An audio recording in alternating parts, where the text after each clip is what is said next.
Siamo entusiasti oggi di poter presentare insieme all'Autodromo di Adria, che è il realizzatore di una serata insieme a Give Emotion, serata molto importante per il nostro territorio, per Adria, ma per il Delta e non solo.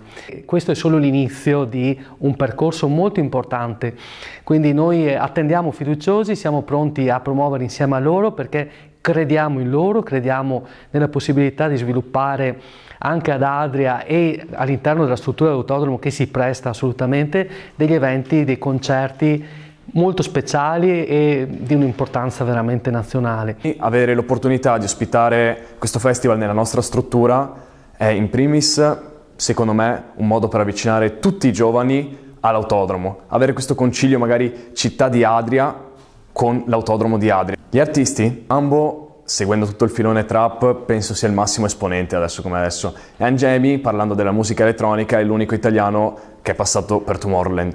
Quindi io penso che sia un'occasione unica anche per tutti i giovani della zona per incontrare due artisti di questo calibro. Ovviamente tutto ciò non sarebbe mai stato possibile senza l'aiuto di Give Emotion, che organizza probabilmente una delle feste più belle di tutto il Veneto.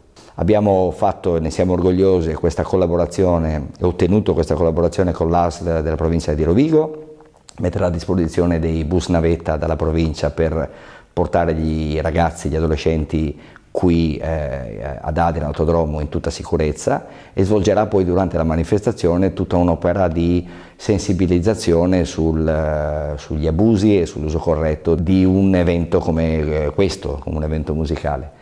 Quindi questo per noi è anche un banco di prova per strutturare una collaborazione anche duratura con Adria e con l'autodromo internazionale.